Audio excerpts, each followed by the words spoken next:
Bismillahirrahmanirrahim. Assalamualaikum warahmatullahi wabarakatuh. Ini adalah pertemuan ke-11 ya, dimana tentang kromatografi. Jadi ini masuknya analisis kuantitatif instrumen. Jadi yang kedua, kromatografi ini meliputi ada padat dan liquid. Di dalam teknik analisis kromatografi ini ada kromatografi absorpsi, partisi, gas, dan cair ya. Kita akan bahas satu persatu. Kalau absorpsi di sini berdasarkan retensi, cat larut oleh absorpsi permukaan dan berguna untuk pemisahan senyawa non-polar ya gitu. Jadi pelarut-pelarut yang digunakannya juga non-polar dan konstituen yang sulit menguap. Kalau partisi, di mana pemisahannya dipengaruhi oleh distribusi sampel antara fase cair diam dan fase cair bergerak dengan membatasi kemampuan pencampuran. Kalau gas, di sini fasenya itu gas dan solut yang mudah menguap akan terpisah, sedangkan fase diamnya berupa liquid yang tidak mudah menguap gitu. Kromatografi cair, di sini fase geraknya liquid dan fase diamnya adalah partikel yang terdapat dalam kolom kromatografi. Yang pertama ini adalah kromatografi absorpsi. Jadi pemisahan bergantung pada kesetimbangan yang terbentuk antara butiran absorben fase diam dan fase cair yang bergerak berdasarkan kelarutan relatif cat terlarut pada fase gerak. Nah, ini berikut urutan gaya intramolekul pada absorpsi di sini ya. Kita lihat ada gaya London, artinya solut yang bersifat polar, sedangkan solvent non-polar. Ikatan hidrogen, transfer muatan antara donor elektron dan donor akseptan elektron. Fenomena fisis, atom-atom terikat secara ionik dan kovalen. Di dalam kromatografi absorpsi ini ada terdiri kolom absorben dan solvent. Nah, ini kalau dulu ini ibu yang sering menggunakan kromatografi absorpsi ya, ini pakai kolom di sini. Nah, ini terdapat keran untuk mengatur laju air solvent. Jadi arti di sini untuk pengabsorpsian itu di sini untuk memisahkan senyawa antara ini nih, ini kalau pakai kolom ya. Jadi nunggu sampai menetes gitu. Jadi di sini ada pemisahan antara misalnya yang kuning sampai keluar yang kuning terus nanti yang biru gitu ya. Itu untuk yang kolom. Kalau absorpsen di sini adalah untuk alumina, bauksit, magnesium silikat, kalsium hidroksida silika gel dan tanah diatom. Nah, ini absorbennya arang gula atau arang aktif. Solventnya berdasarkan kesetimbangan absorpsi, desorpsi antara solut dan solvent. Faktor yang mempengaruhi di sini atau yang perlu diperhatikan kromatografi absorpsi ini adalah pemilihan pelarut, konsentrasi absorben, temperatur dalam pemisahan zat yang sensitif terhadap panas. Yang kedua adalah partisi. Jadi kalau partisi ini lebih banyak pada fase diam akan tertahan lebih lama di dalam kolom dibandingkan komponen yang lebih banyak terpartisi pada fase gerak. Nah, ini zat padatnya, materi padatnya tuh berporinya tuh 100 sampai 300 mes gitu ya. Jadi di sini 50% itu cairan gitu ya yang menunjangnya. Contoh di sini kiselgur, tanah, diatom, selulosa dan silika gel. Kalau pelarutnya di sini adalah daya saling melarutkan yang kecil terhadap fase diam. Urutan pelarut yang sering digunakan, nah di sini untuk partisi adalah formamida itu metanol, asam asetat, etanol, 1-propanol, aseton, N-propanol, butanol yang terakhir adalah minyak parafin. Itu berdasarkan tingkat lebih besarnya gitu pelarut yang digunakan. Nah, teknik dalam partisi ini ada kromatografi kertas, lapis tipis, dan kromatografi pasang ion. Yang akan dilakukan di sini untuk aplikasinya adalah kromatografi lapis tipis di sini ya. Nah, yang akan dilakukan di lab. Jadi kalau kromatografi lapis tipis itu absorbennya selulosa, silika gel, tanah diatom. Nah, di sini pakai plat KLT ya, kalau di yang lebih sederhana gitu, lebih simpel. Kalau plat kaca ini harus dibuat terlebih dahulu gitu ya, silikanya dikeringkan gitu. Nah, kalau plat KLT itu bisa langsung dipotong-potong, langsung bisa nanti digunakan. Ya, fase geraknya ini baik yang harus mudah menguap dan bersifat nonpolar yang akan menyerap sepanjang fase diam ya nanti. Jadi untuk kromatografi lapis tipis, jadi nanti ada aplikasinya gitu. Kalau kromatografi kertas ini adalah fase diam yang kertas saring, kertas asam asetil, kertas kiselgur di sini ya, kertas silikon dan kertas selulosa. Pemilihan fase diam ini berdasarkan tingkat kesempurnaan pemisahan, difusitas, pembentukan spot, efek, tailing, dan pembuatan komet di sini ya. Jadi serta laju pergerakan pelarut terutama untuk teknik descending. Fase geraknya ini berupa cairan yang dapat diserap di pori kertas tersebut. Yang terakhir ini adalah kromatografi pasangan ion. Pasangan ion ini didasarkan pada pembentukan suatu pasangan ion antara sampel dan fase bergerak maupun fase diamnya di sini ya. Nah, ini akan berhubungan dengan pH ya. Jadi pH-nya itu pada fase diam atau fase gerak. Yang ketiga adalah kromatografi gas. Nah, kalau pada gas ini sampelnya diinjeksikan. Ya, ini ada gambarnya di sini ya. Dimulai dari gasnya, kemudian di sini adalah controllernya, ada kolom, detektor, wase, dan ini adalah pembaca hasilnya ya, red hotnya.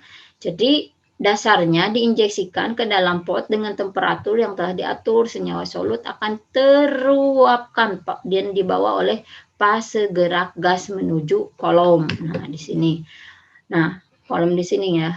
Nah, menuju kolom, solut akan terabsorpsi pada kolom. Komponen tersebut tererusi sesuai urutan yang berbanding lurus dengan koefisien partisi menuju detektor sehingga dapat terdeteksi secara kualitatif maupun kuantitatif kalau untuk gas ya. Jadi munculnya itu nanti kan untuk menghitung bobot masanya berapa, terus jenisnya itu berapa. Biasanya senyawa yang dihasilkannya itu kita mengetahui kalau memakai kromatografi gas ya.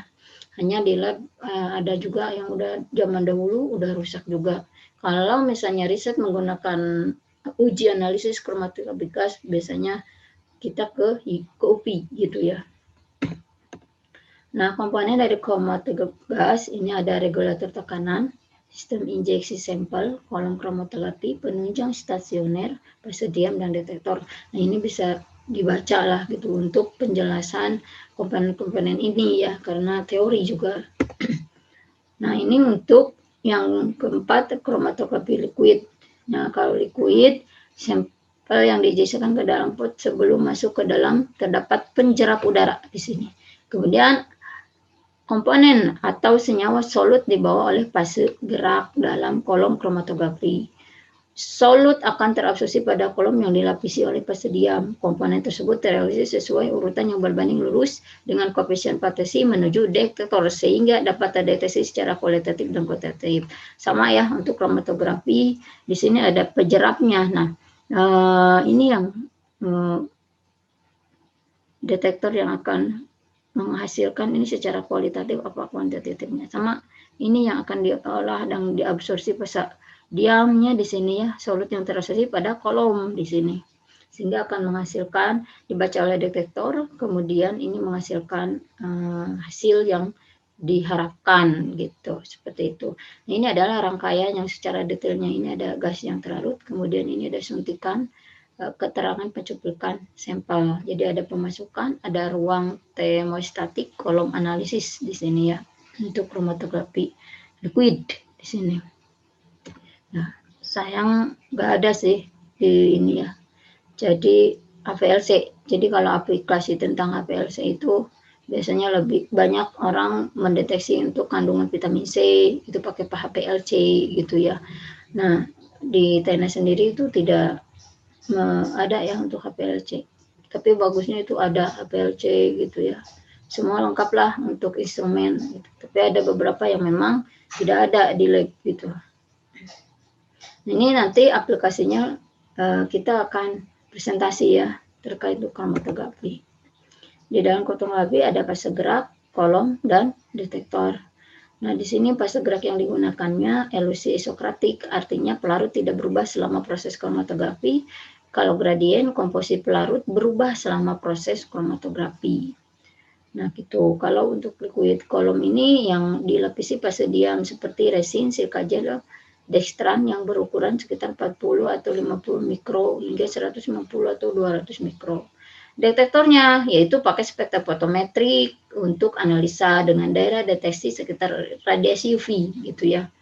Nah, kalau detektor fluorometrik ini dapat mendeteksi sampel yang memiliki radiasi eksitasi dalam analisa. Ini untuk obat-obatan dan neurotransmitter gitu. Detektor elektrokimia untuk sampel yang mengalami reaksi transfer elektron atau neurotransmitter atau jaringan pada otak. Nah, ada eksklusi ya. Kalau eksklusi ini pemisahan berbagai konstituen dengan meninjau perbedaan ukuran geometri molekul. Perbedaan ukuran yang menyebabkan beberapa partikel bergerak lebih cepat dari yang lainnya sehingga menimbulkan perbedaan permukaan migrasi. Nah, ini seperti ini ya. Jadi molekul di sini molekul tadi molekul. Nah, sini akan terjadi suatu pergerakan di sini ya, molekul-molekul ini. Nah, sini dalam eksklusi ini dapat dikelompokkan menjadi 3, yaitu teknik permeasi gel atau filtrasi gel. Di sini ada eksklusi dan retardasi ion dan enkolar molekul SIP di sini ya untuk eksklusi. Jadi ini berdasarkan pada geometri molekul ya, ini di sini ya, bisa dilihat di sini.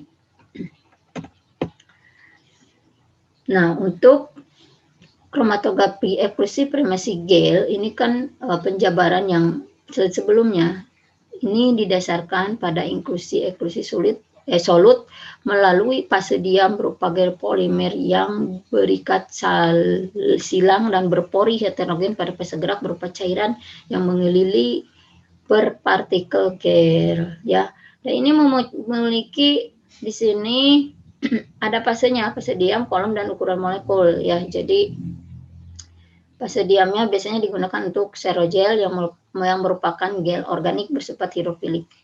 Kemudian kolom biasanya menggunakan kolom biaya gitu ya, kolom biaya, pengolusi atau Erwin. Dan dibiarkan mengalir karena gravitasi dan laju aliran yang dipengaruhi oleh variasi porositas gel. Ukuran molekul berat di atas limit ya, di atas limit maksudnya di situ eksklusi akan terlewat tanpa rintangan dari gel. Ini untuk permeasi gel. Bagaimana untuk eksklusi ion, di mana prosesnya pemisahan materi ion dari materi non-ionik didasarkan pada perbedaan distribusi kedua tipe zat perlarut ini di antara fase resin, penukar ion sebagai fase diam dan larutan air di sini. Ini disebut dengan eksklusi ion ya. Jadi di sini ada misalnya contohnya apa gitu sampelnya ini kalau dilihat di sini adalah protein ya. Terus ini di eksklusi ya, di eksklusi ion sehingga menghasilkan dari sampel-sampel ini dari atas ke bawah seperti ini ya. Ini tergantung nanti harapan untuk aplikatif misal dalam penelitian inginnya apa gitu sampel yang diharapkannya gitu kan, ini tergantung nanti sesuai kebutuhan. Retardasi ion adalah suatu proses pemisahan dengan kolom yang persisnya sama dengan eksklusi ion, namun menggunakan satu resin penukar ion yang terdiri dari gugusan fungsi kation maupun anion dalam matrik resin. Jadi ada ion-ionnya di situ, ada kalau terjadi retardasi ion ya gitu. Kromatografi eksklusi di sini adalah zeolit ya. Jadi menyaringan di sini dan aksi pengabatan dari saluran dikombinasikan dengan aktivitas absorpsi permukaan materi kristal sehingga memungkinkan digunakan zeolit untuk memisahkan molekul yang lebih kecil. Ini adalah contoh dari zeolitnya ini sendiri, jenisnya molekul SIP 4A apa aja, H2O, CO2, H2S gitu ya, dan hidrokarbon. Molekul SIP 5A itu parafin, alkohol. Kalau zeolit 10 dan 10 kali dan 13 ek Bu ini ya, bukan 10 kali sih, 10 ek dan 13 ek itu adalah siklopropana, asam naptanik dan molekul aromatik. Nah, di sini molekul resep ini mempunyai afinitas lebih besar terhadap molekul polar dan senyawa yang terpolarisasi karena induksi pada molekul non-polar yang berukuran sama. Jadi setidaknya harus tahu dulu senyawa polar itu apa aja, kemudian nonpolar apa, pelarut polar apa, dan pelarut nonpolar apa. Silakan itu bisa ditelusuri gitu ya, sering digunakan itu di lab gitu ya. Nah, untuk pertemuan kali ini tentang kromatografi ya, sampai di sini. Mungkin nanti aplikatifnya Ibu tadi sudah bilang akan presentasi. Jadi silahkan nanti dipersiapkan saja. Dan ada tugas juga nanti ya menyusul di assessment. Ibu akhiri. Wassalamualaikum warahmatullahi wabarakatuh.